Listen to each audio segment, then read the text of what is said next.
बिस्मिल्लाहिर्रहमानिर्रहीम। Al Shifa homeopathic centre की तरफ से आज का प्रोग्राम गले के बारे में है। गला आमतौर पर नज़ला, खनाक, हिंजरा की सेल, दीगर कई बीमारियों की वजह से बैठ जाता है। इसके अलावा ज़्यादा बुलंद आवाज़ से बोलने, पढ़ने, गाने से भी गला बैठ जाता है। ये मुख्तलिफ़ किस्म की इसकी वजूहात हैं।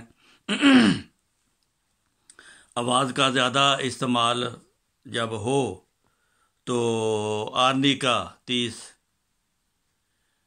अगर 30 की खुराक खा लें और मदर टेंचर जो है पानी में डालकर उसके गरारे करें।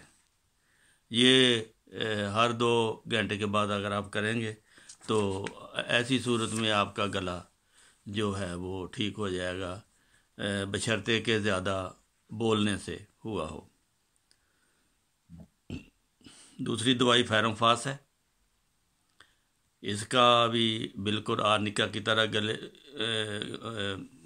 अमल करती है। ये आर्निका की तरह बोलने से, ज़्यादा बोलने से, ज़्यादा इस्तेमाल करने से, गला बैठने से गले में सोजिश हो जाती है।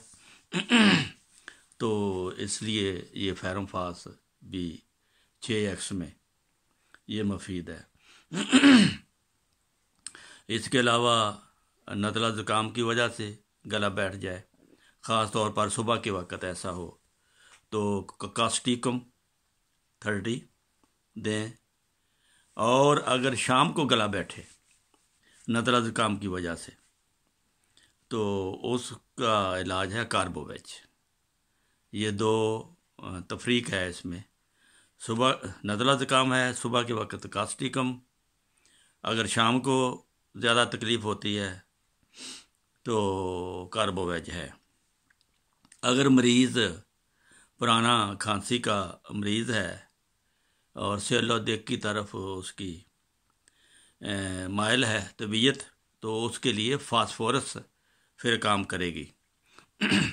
अगर मौसम आपका ऐसा है, नमदार रहता है, गीला गीला, सुबह उठो ओस पड़ी होती है, कपड़े गीले, ऐसी हालत में डलका मारा गले को ठीक करेगी और कोई दवाई नहीं करेगी। अगर नमदार मौसम में गला ख़राब है तो सबसे पहले डलका मारा को इस्तेमाल करें।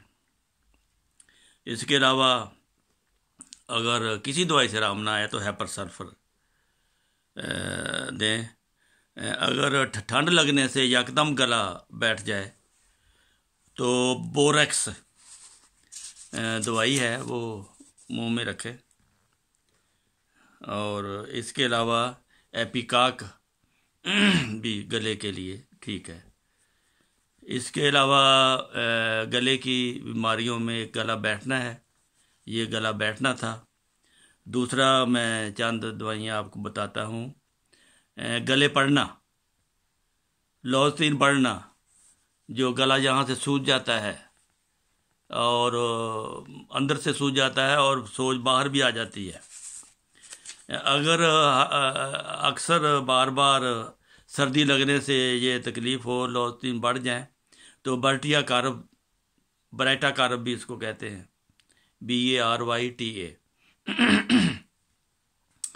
तो इसकी दवा अगर बच्चों में ज़्यादा हो तो लॉज़तीन बड़े हों तो कलकेरिया फास दवाई है। अगर दाएं तरफ ज़्यादा तकलीफ़ है और अंदर से सुर्ख है या बाहर से सुर्ख है तो फिर बेलाडोना इसकी दवाई होगी। तो एक इसकी दवाई है मर्कसाल, जो अक्सर इस्तेमाल होती है। इसकी अलामत यह है कि मुंह में थूक आता है, पानी आता है, राल टपकती है, बदबू आती है मुंह से। ऐसी हालत में मर्कसाल दवाई है, तो बेलाडोना और मर्कसाल आप मिला के भी दे सकते हैं। तो इसके अलावा एक और अलामत होती है जो इस तरह सोज होती है गले पर, जिस तरह शहद की मक्खी काटती है ना, تو سوج ہو جاتی ہے، اسی طرح سوج ہو جاتی ہے اور مریض کو ڈانگ دار دردیں بھی محسوس ہوتی ہیں۔ اگر چبھن دار دردیں ہوں تو اس کے لیے پھر ایپس میلیفیکا دوائی ہے۔ اور اس کے علاوہ بایو کیمک میں کالی میور 6X میں ہر قسم کی گلے کی تکلیف کے لیے آپ دے سکتے ہیں۔ بعض کالی میور اور فیرم فاس اور کلکیریا فاس یہ ملا کے دے دیتے ہیں، اکیلی کیلی بھی دی جا سکتی ہے۔ یہ تھا چند ایک گلے کی بیماریوں میں۔ پھر گلے کی سوزش بھی ہوتی ہے۔ گلے کی سوزش اگر رال ٹپکتی ہے، منہ میں تھوک زیادہ آتا ہے تو مرک سال دوائی ہے۔ اگر منہ خشک ہے اور اندر سے گلا سرخ ہے تو بیلا ڈونا اس کی دوائی ہے۔ تو کالی میور آپ کو بتا دیا ہے، اس کی دوائی ہے۔ اگر گلے میں جلن ہے، آگ لگی ہوئی ہے، مریض سمجھتا ہے کہ گرمی لگتی ہے اندر سے، آگ جس طرح آگ سے جلتا ہے جسم، تو وہ اس کی دوائی کینتھیرس، پھر کینتھیرس دیں۔ اگر منہ میں پانی آتا ہے، بدبو منہ سے آتی ہے، مرک سال دیں۔ اگر منہ اندر سے سرخ ہے، دائیں طرف زیادہ تکلیف ہے تو بیلا ڈونا دیں۔ اسی طرح یہ اس کا گلے کی سوزش کی بھی ہو گئی اور گلے پڑنا بھی ہو گیا اور گلا بیٹھنا بھی ہو گیا۔ جزاکم اللہ اکمل جزا۔ السلام علیکم ورحمۃ اللہ وبرکاتہ۔